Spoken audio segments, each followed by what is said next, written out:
What's up, everybody? This is the Painless Flipping Podcast, and today I have Pace Morby. What's going on, brother? What up, dude? Dude, good to see you, man. Here in Utah in this dope studio. Congrats. This is awesome. Dude, I'm happy that you're here, man, because I know you're a busy guy. You got a lot going on today, so I appreciate your time. Of course. This is the kind of stuff that is really important to me, is somebody can get some value from this and help their journey, kind of cut the learning curve down a little bit. I'm happy to do it. Well, that's the goal. And at the Painless Flipping Podcast, what our goal is to show people that getting into real estate doesn't have to be that painful, right? Yeah. It can be if you just try to figure out everything yourself, but the reason why we have you on and other experts on is to get you guys to kind of learn from your experience, from the experts' experiences, and know what they can learn and what they can do to go ahead and not suffer everything alone, right? Right. That's the goal. So we like to ask people what they did on their first deal, like how much money they made on their first deal, how they got it, and where you're at today. So let's dive right into that. I started out by lying to myself for 7 years that I was going to get started in real estate and I was going to figure it out on my own. That's how I started. For 7 years, I told myself I was going to get started. I was going to get started. I was going to get started. I was a contractor to, paying my bills as a contractor, owned my own construction business. And for 7 years would work on other people's flips as the contractor, other people's apartment complexes. Even Sprouts. You guys have Sprouts here, right? I'm not familiar with that. Okay, well, people in Arizona know what Sprouts is. Yeah. And Sprouts is a big company, kind of like Whole Foods, but they're Sprouts. Okay, the grocery store. Okay, got it. The grocery store. So I did like all their renovations. I did all their tenant improvements. I did all of that stuff. So all the signage you see inside of a Sprouts, I did all of those things. Wow. That's what I was doing for a long time. And I would work on all these buildings and I would lie to myself so long that I convinced myself that I was also in real estate. Yeah. I convinced myself, like, look at me, I'm touching all this real estate. We're doing this stuff. I'm in real estate. So when people had asked me, instead of me saying I'm a contractor, I'm like, I'm in real estate. I do real estate stuff. Oh, what do you do? Oh, I renovate properties. I fix and flip. Yeah. And I didn't really understand that I wasn't involved in real estate. I was basically a service provider. I had a lady come to me, hired me to do a flip for her. Her name is Bethany. This is back in 2013. Okay. And so roughly 10 years ago, she says to me, hey, will you do a flip for me? You have a great reputation. I was doing work for Open Door, OfferPad, Zillow, Sprouts. I had a great company. It was a company that you owned? Is that I owned it, okay. yeah. So I owned it. I was a contractor for 10 years, did probably 7,000 renovations, something like that for other people. My goodness. Yeah, it was a lot. And now a lot of those renovations, take Open Door, for example. Open Door, I was their first contractor when they came on the scene. Okay. OfferPad. Do you guys have OfferPad in Utah? Not in Utah, but I offer pads. Okay. I know about them. Same thing with Zillow. I was one of Zillow's very first contractors when they started actually doing flips and buying properties and doing all those things. So I would do 60, 70 renovations a month for these big companies. Yeah, that's unreal. There were $5,000 to $10,000, $15,000, $20,000, estimates that we would do the work on. Carpet paint, a lot of carpet paint, drywall repairs, touch-ups, all that kind of stuff. And I created a little machine that made really great money. My first time clearing $1 million was in 2014, the year after I got into real estate. I cleared $1 million in construction, like take home. Yeah. So I had a good construction business. I wasn't like broke, right? Right, yeah. And the problem is I was reinvesting all of my money back into my construction business, which was like, I just didn't have anywhere else to go. I didn't have the financial education 10 years ago. I was 30 years old thinking I had it all figured out. And then Bethany hires me to do a flip. I do it on time, on budget. She hires me again for the second one, on time, on budget. On the third one, she comes to me and she's like, what's wrong with you? Why are you a contractor? This doesn't make any sense. No contractor I know shows up on time, gets the budget done, any of that. She says, you should be in real estate. I'm like, what are you talking about? I am in real estate. Right, yeah. Are you a lunatic? I am in real estate. Look at me. Look at all these houses I'm flipping. She's like, no. You are my slave. Your business. She talked to you that directly? That directly, yeah. Wow. Still to this day, 10 years later, we're friends, and she'll still text me. She goes, you shouldn't have said that. You shouldn't have done that. And I'm like, I appreciate her. That's funny. She says to me, you are a simple Google search away from being replaced. Really? You're nothing. You think you have a business, you don't. Your business relies on my business to make money. And I was like, name a business that doesn't. She's like, real estate investors. I don't rely on anybody else. I rely on tenants to pay their bills. Yeah, there's reliability, but I'm not reliant on somebody else making decisions for a business. Yeah. I own this thing. The only person that cannot be replaced in a real estate transaction is the real estate investor. I was like, dang, she broke it down. She's like, real estate agents, service provider. They're not in real estate. I'm like, okay, that's kind of weird. A real estate agent, Bethany, is in real estate. She's like, no, they're not. I go, tell me how. And she goes, is a mobile notary in real estate? I go, no. She goes, then how is a real estate agent any different than a mobile notary, somebody who just has you sign the documents? And I'm like, holy crap, you're right. Like all we are service providers to other people who are actually in real estate. Lenders are not in real estate agents are not in real estate, notaries, appraisers. Yeah, there might be a piece of real estate attached to it, but they're not in real estate. They're a service provider to somebody else's real estate business. And I was like, crap. I had been lying to myself. And she then told me to pull out my phone and she says, I'm sick of your excuses. We're going to generate leads right now. She sounds tough. She's gangster. Yeah. She's what everybody needs. Like she's what everybody needs. You said at the top of the podcast, which is you can't do this on your own. You'll never be able to do it on your own. Right. Even to this day, people look at me and they go, oh man, he's got it all figured out. No, I have great team members. I learn from people all day, every day. I've got mentors. I've got people I collaborate with. I've got people I'm doing deals with. I learned something new on every single deal, even 10 years later. But Bethany forced me to pull out my phone. Yeah. It was like back in the day when the iPhone 5 was out, right? And you had the internet, you had Safari, you had all that stuff. And she makes me call a company that sends out postcards and mailers. She goes, how much money do you have in your bank account? I got money. Yeah. And she goes, I'm going to show you how to go generate leads and get your first deal without any of your own money. I go, how? She goes, do you have a credit card? I go, yeah. Use your credit card, spend $5,000 on postcards and mailers. And it was like excuse after excuse I kept telling her. We're standing outside of a house, by the way, that I was about to give her an estimate on to do her renovation. We're in the yard. Like, it's just nitty gritty. She says, pull out your phone. We're going to call a company. You're going to use a credit card that's not your own money. It's somebody else's money that you're borrowing. And I'm going to show you how to generate leads and get phone calls coming in. And you're going to talk to people about buying their house. I'm like, what? She's like, get it done. So I go, but I don't know where to send the postcards and the this. And she goes, you're such an asshole. She called me an asshole. And she's like, you just keep making excuses. You keep kicking the can down the road. And she's like, call the damn company right now. So I called the company. And when I talk to them, they go, oh yeah. How much, what's your budget? I go, $5,000. And now I don't send out mailers, but this is how I got my first deal. Of course. It's really expensive. So new people don't send out mailers. It's expensive. Yeah. You can do it when you're getting deals and momentum and stuff like that. But I go, hi, I'm a new investor. I don't know what to do. And they go, oh, no problem. Where do you want to buy? I look at Bethany. She goes, just name a city, you idiot. It doesn't matter. And I go, Phoenix. So the guy goes, perfect. I got the perfect postcard, the perfect zip code, the perfect this, the perfect that. When do you want them sent out? I look at Bethany. She's like, tomorrow, you idiot. He's ready to go. Right there in the yard. This guy is was probably stoked for 5K. You know, he's like, let's get it. Oh yeah. So I spend the $5,000. Postcards go out. My first call comes in 2 weeks later. Guess what? I missed the first phone call. Okay. I missed the second phone call. They called back twice. No. These are right. I send out 5,000 postcards. So these are different calls. Okay. Okay. They're different cards. I got a lead that comes in. I missed the call. Why? I was installing a toilet. Literally, I was installing a toilet. What would you say that job would cost to do that job? $20. $20. Okay. But what it was is at the end of every renovation, we all know this that are fix and flippers or whatnot. You're the final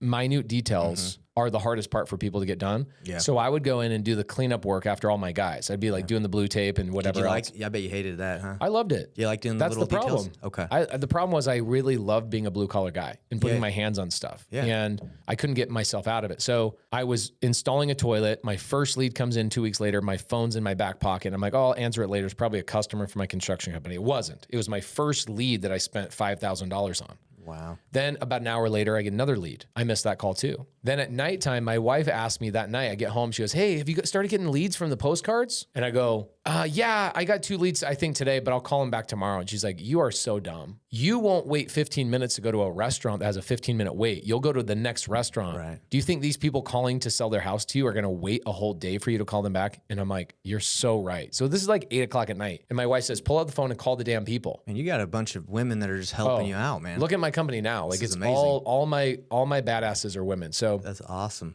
So she ends up going, let's call these people back. And as I grab the phone to call these people back, I get my third lead comes in. Because direct mail, the way it works when you send out postcards and mail, the mail hits all the same day. So you get slammed with calls for like maybe 3 or 4 days, and then the calls kind of stop coming in. Right. So I was getting slammed with leads. I pick up the phone. It's a lady that she goes, hey, I saw your postcard. I'm calling. And her name is Janie Munson. First deal I ever did. Still remember her. Oh yeah, we still text. She sends me gift cards for my kids. Like, wow. Oh yeah, my first deal. I'll never forget this. That's amazing. I learned everything I needed to learn to like really get started in real estate off of this deal. So here's what happened. Okay. One, I took imperfect action. I generated the leads, not even know how to comp. I didn't know how to fill out paperwork. I didn't know how to negotiate, talk to people. I didn't know what a deal was a deal, any of that kind of stuff. But Bethany kept calling me an asshole. She said, you're a freaking asshole, dude. Can I ask you what that means? You're an asshole that just asks a lot of questions. Okay, that's what it is? Yeah, stop being an asshole. You just you're a black hole of questions. Okay, asshole. Okay, asshole. I'm like, okay, get it now. So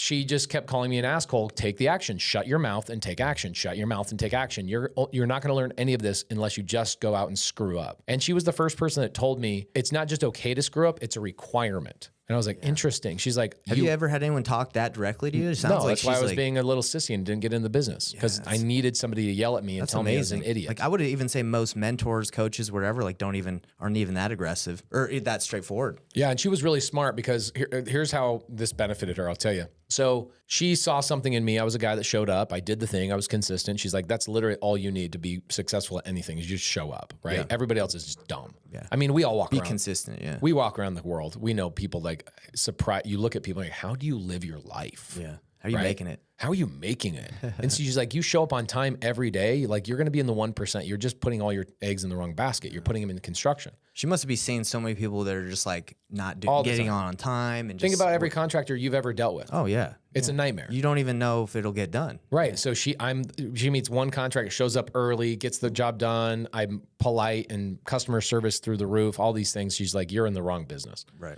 You do not fit the cloth. Like you're not come from the same cloth. Right. Anyway, so Janie's on the phone with me. First lead. It's like 8 o'clock at night. She goes, so what do we do? And I go, I don't know. I go, hold on. Let me call my partner. So I call Bethany on the other line. I go, Bethany, what do? I got a lead. You merge it or did you just? I just flipped over to the side. I go, what do I do? She's like, you set an appointment, you idiot. Like go to the freaking house. I go, I don't know what it's worth. She goes, set the appointment. I'll tell you what to pay for it. I'm like, okay, great. So I'm going up to the house 2 days later, driving up there. I'm texting Bethany. She tells me, don't pay $1 over $150,000. I was like, great. That's all I needed to know. She gave you your price. She gave me the price I needed. I didn't need to learn how to comp. Didn't need to learn how to do anything else. I said, what do I say to her? She's like, go to the house and ask her what's going on. Stop asking questions. Go to the house. I'm like, wow. Okay. She's like, think of it as a first date. Ask all the questions, be curious, and screw up. You're not going to get this deal, she told me. You're not going to get this deal, but you need to go and screw up and mess up and feel stupid. Yeah. Okay. Go to the house, go through the house with Janie, or go into the kitchen, basically. You know how you like go into somebody's house on the appointment, go straight to the kitchen. It's like weird how take a seat, yeah. Yeah. I look at the counter. It's full of postcards, letters, everything you can imagine from other investors. And I'm like, I asked one of the greatest questions I've ever asked. I still ask it every day. What's kept you from selling the house? Like you obviously have other options. What's kept you? She says, I've got an offer at 165, but I need more because I'm a retiring school teacher and I need all the money I can get to move and retire and utilize this money for other stuff. And I go, okay. And internally I go, I can't help this lady. I'm out. Like, how do you bridge the gap between 150, the number I was given, and she already has a solid offer at 165? How do you bridge that gap when it might as well be the Grand Canyon? Yeah. After a couple of minutes of chit-chatting and getting to know her and all that, I go, well, to be honest with you, I don't think I can help you. And she's like, well, why? And I go, my offer is way below that. Like, it'd be disrespectful for me to give you a number. She's like, just give me a number. Stop being a salesperson. I'm like, I promise you, I'm not a salesperson. Yeah. I'm inadequate at this. I'm newer. And I can tell you, there's no way I'm giving you this number because you deserve more money. And she's like, okay, what do we do now? I go, I guess I leave. So I'm walking out of her house. I'm in the door jamb and I turn to the left of her and I go, I'm about to leave and I'm standing in the threshold of the door. And I go, is there anything else I can help you with? She's like, what do you mean? Like, you want to help me, but you don't want to buy my house? I'm so confused. Like, what game are you playing with me? This lady just thought I was playing a game. Yeah. And I go, well, I can't help you, but I have a construction company and I have a lot of guys that could come in and load up a truck or, pack boxes for you, whatever you need help with. You're a single lady, raising a grandchild. All this stuff is going on. And she's like, wow, you actually paid attention. I go, yeah. She's like, you really do want to help me? I go, yeah, I want to help you. She goes, okay, I got this really weird thing. It's like, it's really weird. You really want to help me? I go, yeah. She goes, okay, follow me. She takes me into her backyard and she opens up the sliding glass door. I mean, this house was so rickety. Like she hadn't done anything since the 70s. So like as she slid the glass door, it was like, like catching. The wheels were broken at the bottom, right? It's like, I know that. I've seen that. Yeah. So I'm walking the backyard and she shows me 3 Flemish bunnies. Do you know what a Flemish bunny is? I do not. They're the size of a 5-year-old child, a bunny. Oh my massive. gosh. Like they're literally this big or larger. Wow. She's got 3 of them in her backyard. That is, and I bet they eat like crazy. They do. and they're eating her out of a house and home. She's like, I can't retire with these and take them to where I'm going in Oregon. They cost me $400 or $500 a month in vegetables and all this kind of stuff. I'm like, where did they come from? She goes, my granddaughter won them in some like raffle. When they came to the house, they were this big. We thought they'd be the greatest things. And then they grew into these Flemish bunnies that are massive. If you guys are watching this, Google the word Flemish bunny and you'll see a grandma holding a bunny that's the size of a human, right? That sounds kind of scary, to be honest. It's like scary. That big of a bunny. It's like from a freaking haunted movie, or like a Nightmare on Elm Street type of stuff. Gosh. So she goes, my problem is I need to rehome them, but I can't just give them to anybody. And do you know anybody that you can help take these bunnies? I go, yeah. So I call my mom on speakerphone. Really? I'm in the backyard. I call my mom on speakerphone. My mom shows up 45 minutes later in a truck, and she takes the 3 Flemish bunnies. By the way, I've never seen this truck before in my life.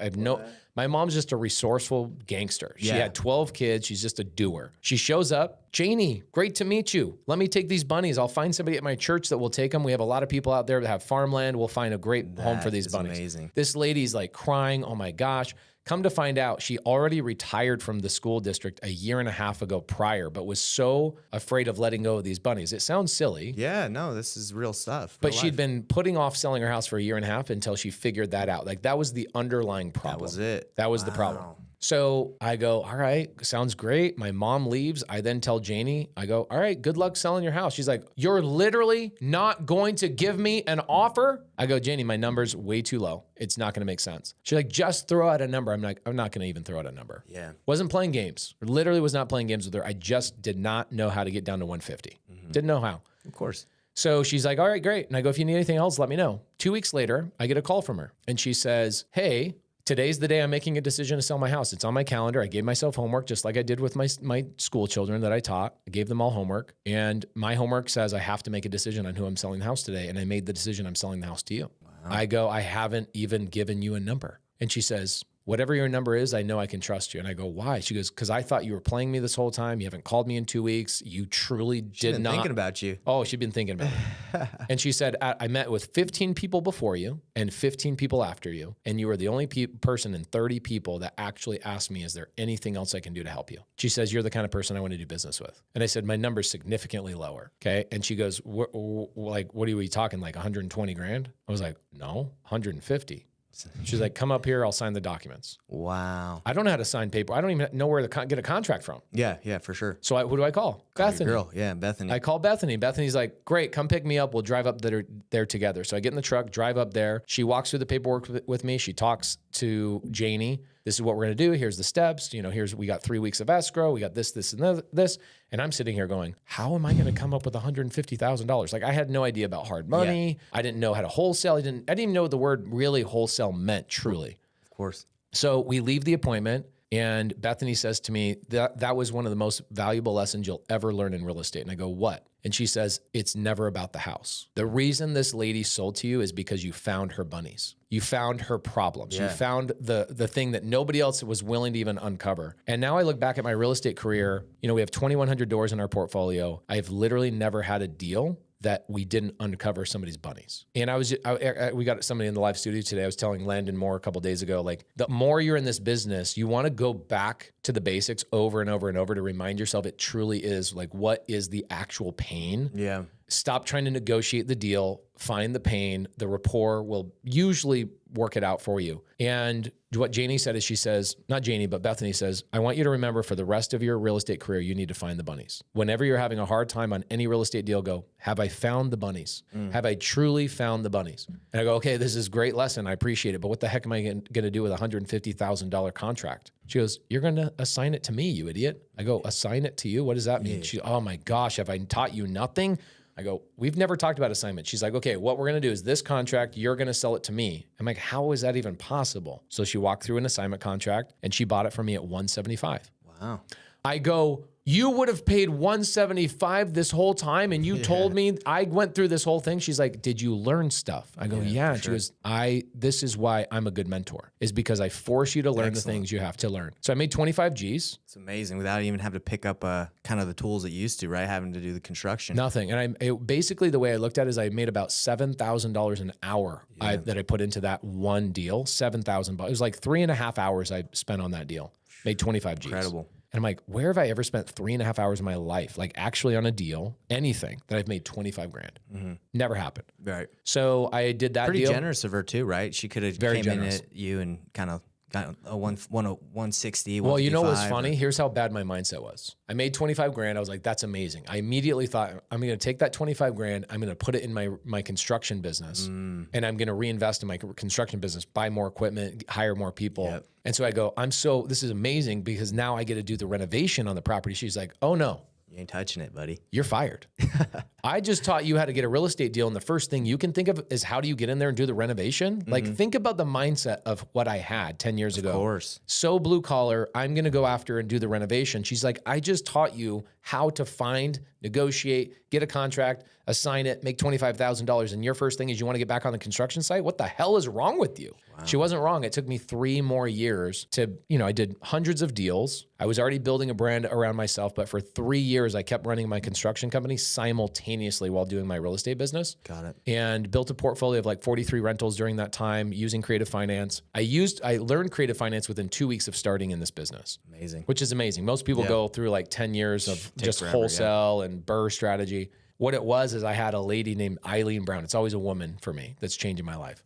My third contract I opened escrow on that month. I made 50 grand my first month. I got 3 deals, assigned all of them to Bethany. Oh my. Wow. Yeah. And Bethany just walked me through it like a good mentor. She was amazing. And then she says, go use this title company. I use this title company. It's Eileen Brown. Eileen Brown had been doing creative finance for 41 years. I think I met her last time I was in Phoenix. Is she still doing business? Yep. Or? She called me a month ago and she's like, because of you, I cannot quit my business. Yeah, I met her. She's awesome. She's amazing. So she's been now in the business at this point, 51 years in the business. Yeah. So she tells me, what are you doing with all your other leads that you're not able to close? And she sat down and taught me sub 2 and seller finance novation agreements and whiteboarded with me for weeks and weeks and weeks. And I'm like, why do most people not teach this? She said, people do teach this, but typically, this is, again, 10 years ago. Creative finance mentorships are like $50,000, and they're really hard to get into because she taught me something that was so valuable. She said, they make the water muddy so you think it's deep. And I'm like, wow, that's freaking, what do you mean by that? She goes,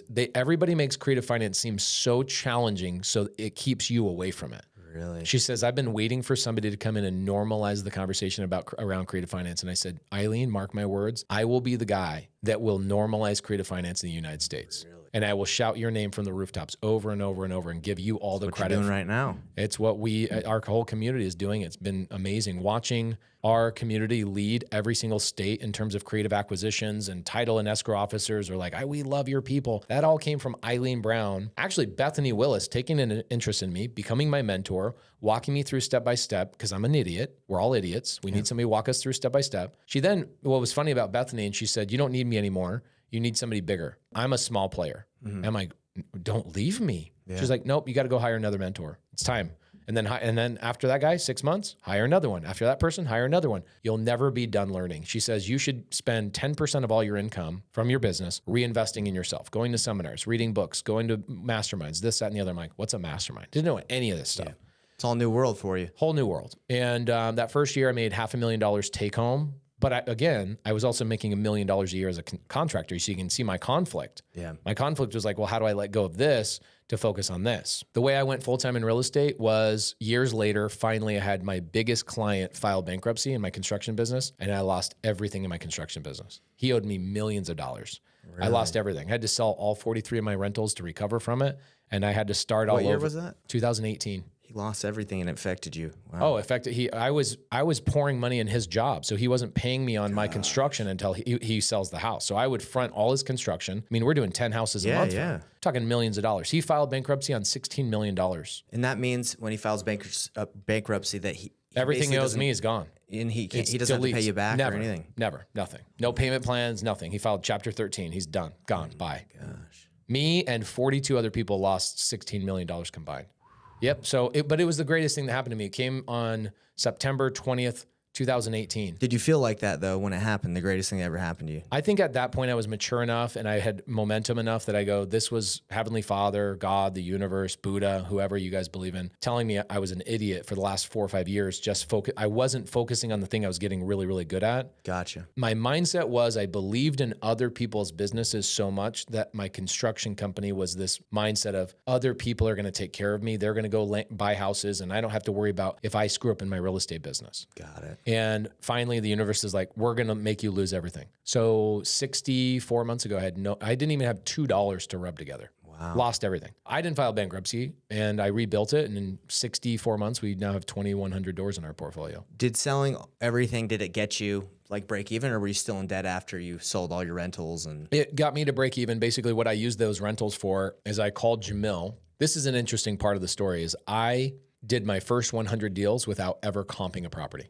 Not one time. Now, I left a lot of money on the table because I would go to Jamil or other people and I would go, what would you pay for this? And gotcha. I would just go find the bunnies. And I got so good at just finding the bunnies. He dispoed them? He dispoed them. And he took he was taking for the first year, he was taking like an average of $8,000 a deal. And we did 100 deals together. You were probably at that time like cool with that. You're like, oh, I'll focus on the bunnies and you. Bro, if somebody's going to get me through another deal and that paradigm shift and put money in my bank, we're going to get the next deal, next deal, next deal. Really, it wasn't even about the money I was making. It was about me becoming so good at this one skill of finding the bunnies with every seller and really perfecting my creative finance. And then I started doing deals in other states and learning other states stuff. I started hiring attorneys to teach me about creative finance because I learned all the gurus in the creative finance space were guys that hadn't been doing deals in 10 years. While you're doing those 100 deals, were you doing the negotiating or all of it? You did it all. You didn't hire acquisitions? I didn't hire acquisition people until 2018.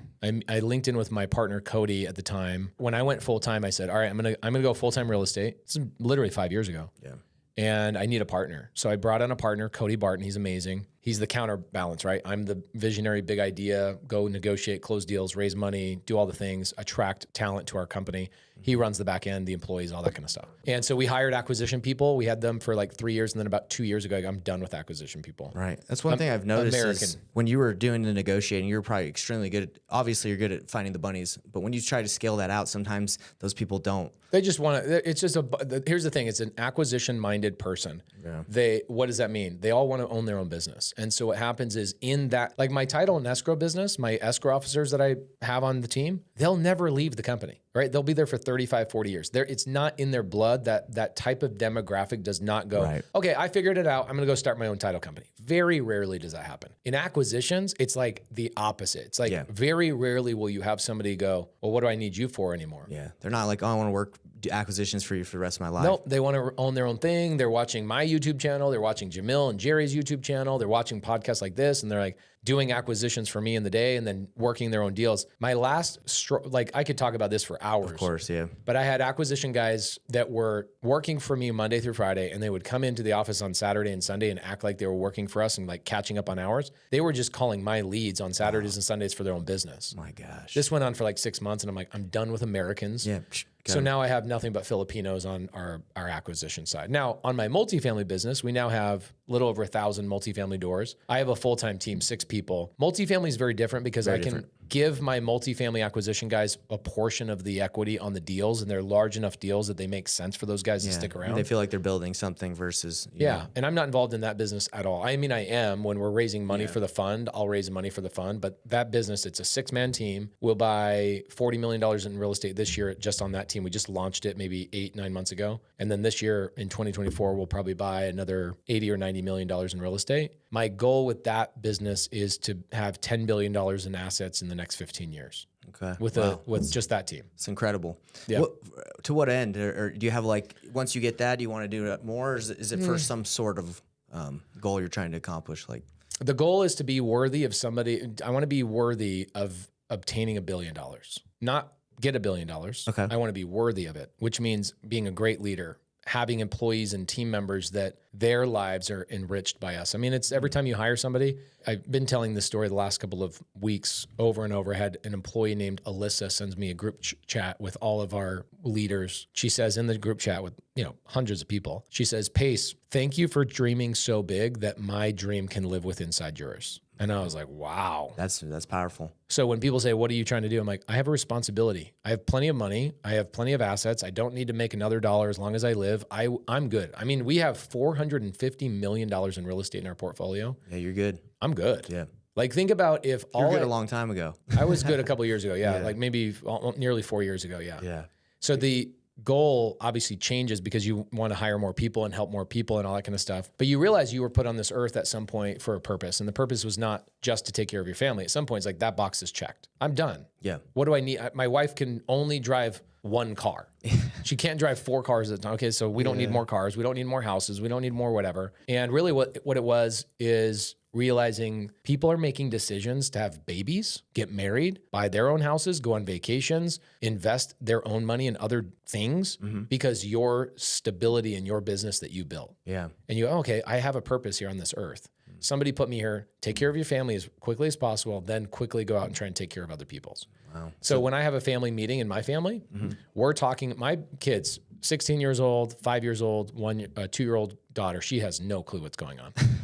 We are talking about other families that we're impacting. And our goal next year, for example, for my kids is our goal is to get 50 families off the street that are homeless, because there's all sorts of crazy statistics talking about how 1 in 30 kids are on the street. In the United States, 1 in 30 kids are homeless. These aren't drug rattled, like fentanyl situations. These are families that are working at Walmart, Target, single mom who's making $18 an hour who can't afford rent. Yeah. Okay, so how do we go after that? Our job is to go buy real estate, figure out how to make it affordable, work with charities. There's a couple of charities we're working with. One's called Family Promise. They help working families, non-drug related situations, to get into the houses that we as investors go out and get. Now that's definitely a mission. It's a mission. That's a mission. And it's a mission. And so I think our community, our real estate community, will probably get close to 2,000 families off the street next year by working with this charity. And when you show your kids, this is what we're doing, this is why we're buying real estate, is to benefit other people. And like, cash flow is no longer the goal, right? So I just want to become worthy of that thing. The $1 billion, would it change my life? Will it open up other doors? Yeah, I think to a certain degree. Well, yeah, it's interesting what you're talking about, because when you say billion, I think of the money, but you're not it doesn't seem like you're thinking about the money. You're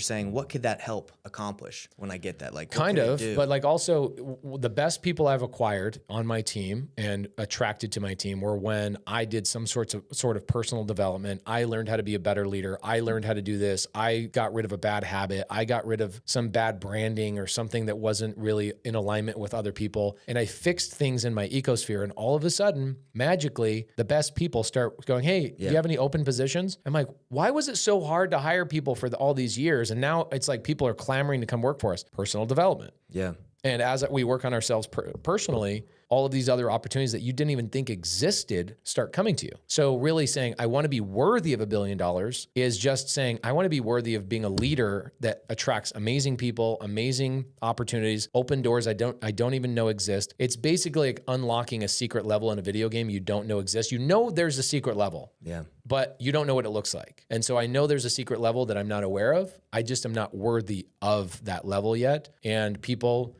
I was on a flight. Steve Harwood, who is a mutual friend between us, he's got a jet, calls me up. And he goes, hey, you want to be on this jet? I've got a bunch of like heavy hitters on this jet. I go, okay, cool. Jump on the plane with him. We're flying, maybe a 2-hour flight. And I'm talking to the guy across from me. I go, what do you do? He goes, I'm the guy that's behind some of the biggest deals you've ever seen in your life. I'm like, real estate deals?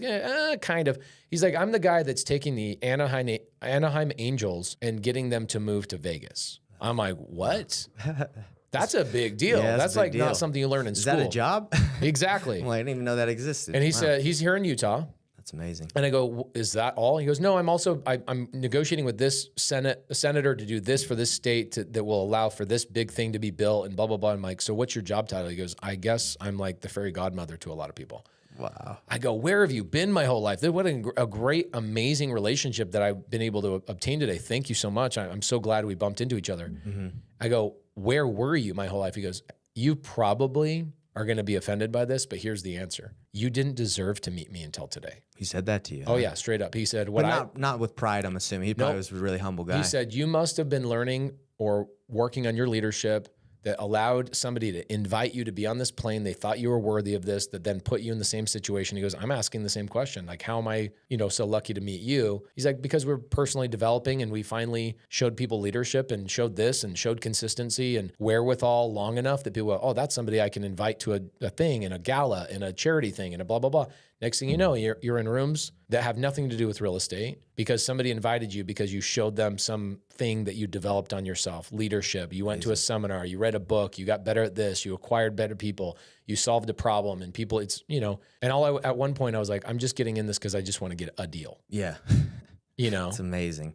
Well, we'll wrap it up because I know you got to get going. But everything you said is the story is incredible because I've seen it in the lives of other people I've interviewed. It's like they first start off with trying to get that deal, but then their leadership skills eventually get them to a level where it's past the deal, right? You still want to help people because that's like what it's all about is serving. It's the emotional income. Once you start getting emotional income coming in your life, it's I call it the helper's heroin or the helper's high. When you start helping other people obtain, like, think about what Bethany got when she helped me get my first deal. Right. She still texts me all the time. She saw something in you, right? Where she felt like consistency. Right. She saw consistency and was like, you're somebody. Now, Bethany and I did like 30 deals together in our first year. And I ended up actually buying her business from her on seller finance. So she was a HomeVestors franchise, right? We buy ugly houses people. So I bought her business for $135,000. I go, I don't have $135,000. She's like, why don't you have you're making all this money in your construction company? Like, yeah, I reinvest it. She's like, you need to fix your financial literacy. You should be investing outside of your business, pulling money out. I didn't know what that meant. It took me years until I was ready to hear that. And when I finally was ready to hear that 3 or 4 years later, I look back and go, oh my gosh, Bethany was telling me this, but I wasn't ready for the information. Right. And that's what I'm talking about with personal development. I want to become worthy of somebody, worthy to get $1 billion because there's things that in my life right now, I'm not ready to hear. Yeah. Right. I definitely wasn't ready to hear them 10 years ago. You weren't ready for that airplane when you first were trying to get your first deal. Hell no. So a lot of people will ask me, how do I get on those planes? How do I get around those people? I'm like, oh, bro, it's a journey. It takes 5-6 years of consistently showing up, thinking nobody's going to believe in you. Nobody's going to do anything. And then finally, the only thing I have as my advantage is I'm a cockroach. I outlast everybody. Like you can kill a dinosaur. Mm-hmm. The dinosaurs don't exist anymore, but cockroaches do. That's funny. I'm a cockroach. I just outlast. That's it. I'm not better than anybody else. I just am freaking disgusting. You got Brent's rhino. You got the cockroaches. There you go. I love it. So Bethany, she goes, I want to get out of the business. My husband and I are retiring. Do you want to buy my business? I go, I don't have $135,000. She goes, buy mine. I go, I told you I don't have it. She goes, yeah, but you already know creative finance. Why can't you buy my business with it? I'm like, I can buy a business with creative finance. So I bought her business for $100. I've actually never told anybody this story because I don't know that anybody even cares about it. No, this is incredible. But I bought her business for $135,000, $0 down, 0 interest. She let me pay her like $20,000 a month from my deals. Really? Oh, it was the greatest thing. It was just like, here you go. That is incredible. Yeah. To own a business like that, I'm sure it was pretty well oiled. It was okay. I mean, it was a small mom and pop business. I learned a lot. And really what it was is I owned the Phoenix territory for We Buy Ugly Houses for 4 years. Incredible. And that opened up doors for me. And then I became well known and started getting on podcasts like maybe 5-6 years ago. People would ask me, will you come on my podcast? I go, why do you want me on your podcast? Well, because you're doing 12, 13 deals a month. Like, I want to talk. How are you doing this? I go, you really care about that? Okay. Yeah. And that came from Bethany giving me an opportunity because I showed up and I did the thing. And just doubled down, kept doing the thing, kept doing the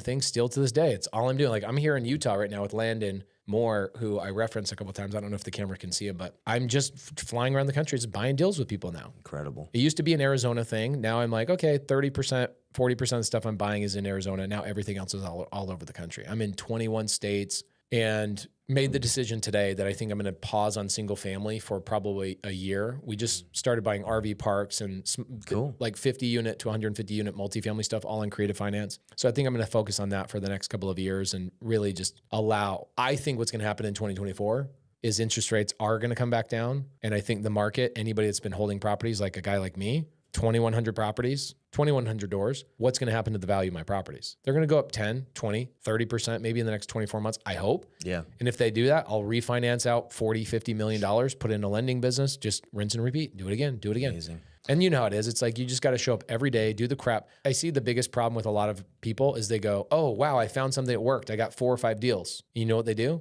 They go, all right, time for the next thing. It's like, no. Yeah. Subway sandwiches doesn't go, all right, we did sandwiches. We sold 1 million. Let's start selling hamburgers. It's like, no, they perfected the thing. Build a machine. Get employees to run the thing. Yeah. And I have great partners that allow me to do that. But anybody that's out there, you got to get to a point where you do a couple of deals on your own. You then get to a point where you might have somebody you collaborate with. You get to 3 or 4 deals a month. You do that maybe for a year or 2. And people don't want to hear that. Yeah. People, all right, next thing, I want to own 1,000 doors like Pace. It's like, dude, you don't understand the journey was 10 years. Yeah. And it's not just you. You got a massive team behind you, and all these people think they got to do it themselves. And you could probably do it in 5, but you're definitely not doing it in 12 months. Yeah. And you're not going to do it after reinventing every 3 months and going, all right, now it's time for something different. I'm like, oh my gosh. And from what you said, maybe they're not ready for that yet. They're not ready to handle that because they got to improve themselves. So one thing I want to ask you can leave the listeners with, because most of the people that watch this are probably in their first deal stage, right? They're trying to get their first deal. What piece of advice, what's one thing you could tell them?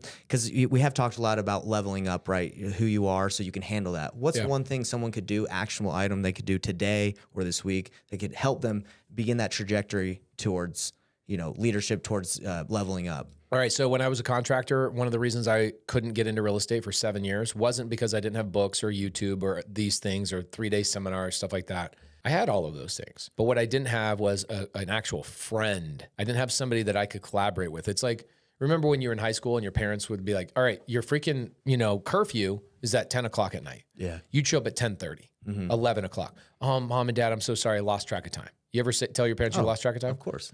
Okay. Create an environment in real estate that you lose track of time because you love being with the people that you're working with. And that's not saying go get partners and go get employees. I'm saying make friends. Like Landon Moore and I travel around the country. We go hang out with each other. Him and I are not partners. We're just friends collaborating. He's building his business. I'm building mine. That is the greatest thing ever because now the conversation is between point A to point B. Let's say I'm going to Starbucks with Landon today. We're not talking about wasteful stuff, which is probably the number one reason I was having a hard time. Not probably. Yeah. The literal reason why I was having a hard time getting into real estate is because all my friends were contractors. I was talking about what drill is a better drill company than, DeWalt or Ryobi or whatever. That's the conversations I was having. Okay. Which left me with the energy that I had, which was, oh yeah, I'm a contractor, the identity.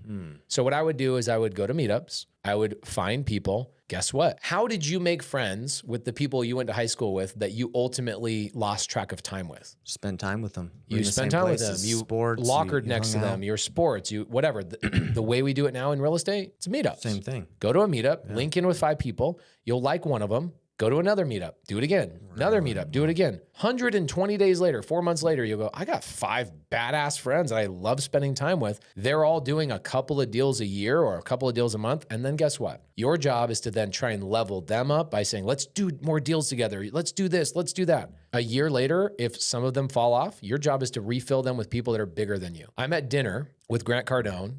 This is like going from first deal to now I'm at dinner with Grant Cardone a couple of years ago. And he says, how much money do you make? Which I love. I love that conversation to, if you were in private settings, how much money did you take home this year? Right. And I tell him, and his response was, why so little?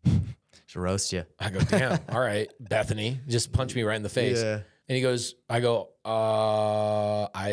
guess I just got to level up. And he goes, no, you don't. Your friends that you're with are always the people that level you up. That's amazing. He says, you need to hang out with people that are making double what you're making. Otherwise, you're going to be stuck right where you're at. They have different conversations, different ideas, different this. They behave differently. They treat people differently. Everything about their life is different. Even going to dinner with people that are making $10 million a year is a different experience than going to dinner with somebody who makes $100,000 a year. It's a different experience. Yeah. Even if you don't talk about real estate, just the experience. The feeling you get, right? The environment. The confidence. And then, when you're around a really confident person, they give you confidence. They feel confident right now. Yeah, hell yeah. Bro. So that's the answer. People don't want to hear it. They're like, oh, okay, I got to make friends. But what about the information? Guys, I did my first deal, never comping. My first 100 deals, I did not comp a single property. Didn't know how to fill out the paperwork. Didn't know how to comp anything. Didn't know how what an assignment was. Didn't know how to negotiate. I just had a friend, Bethany, that literally filled in my gaps. It's amazing. So, joining a community, joining a Facebook group, and then physical proximity is very important. Human beings are meant to be connected. Yeah. Zoom is okay. It's a great appetizer. It's a great foreplay, but at some point you got to have physical contact. You do. Yeah. And it's interesting. I was talking to Brent Daniels about this the other day. It's like the information's out there, right? You talked about it even when you started. It's about the community, Yeah. what you have at sub 2. Yeah. So it sounds like that's what really helps you level up, which is amazing to hear that. I level up inside our community. Like, it's crazy how much I learn inside of our community from other students that are doing deals. Like Landon and I were talking about one of our fellow students. I'm a student inside of sub 2, just like anybody else. Yeah. Matt Bell shows up consistently, but he brings something completely different to the table. He's like a top lender in the country. He talks about DSCR loans and how do I do this and how do I help out with this and how do I get the DTI removed from the thing, and here's the ways I do it. And it's like everybody collectively learns from him, and so do I. Yeah. Amazing. And I'm like, I only want to be hanging out with people that I'm learning from, because I know what it felt like in my 20s, where I was basically with a bunch of contractors talking about drills and what kind of wood they use for a freaking house. Great, perfect. How's it going to make me any more money? Yeah. And of course, money is not everything. But what did Kanye West say? He says, having money is not everything, but not having money is everything. Of course. So anyway, there you go. Amazing answer, and I appreciate you coming on here. And just one last thing about friends is, if you do reach out to those higher level people that you want to be around and they're too busy, or they don't want, not they're saying no to you, but they're like, hey, they don't have the time, right? Yeah. What would you recommend? Because I know people are probably going to try and reach out to people maybe that I don't want to say they're not there yet, but those people might not want them. The message that here's how do we message people? We message people through text messages, Instagram DMs, Facebook Messenger, email, whatever, right? Higher level players don't receive messages through those mediums. How do they receive a message? Through your consistency being talked about in circles. Consistency is the number one attribute. You want to get somebody's attention that's a higher level person, show up for a year and have other people talk about you in those circles. So for example, you're going to a meetup. You see somebody, like, I want to collaborate with you, I want to hang out with you. Don't go up to that person. Go help somebody else get a deal in that room. Help another person get a deal in that room. Perfect answer. Those people are going to let that person know by your actions that you are the person that they want.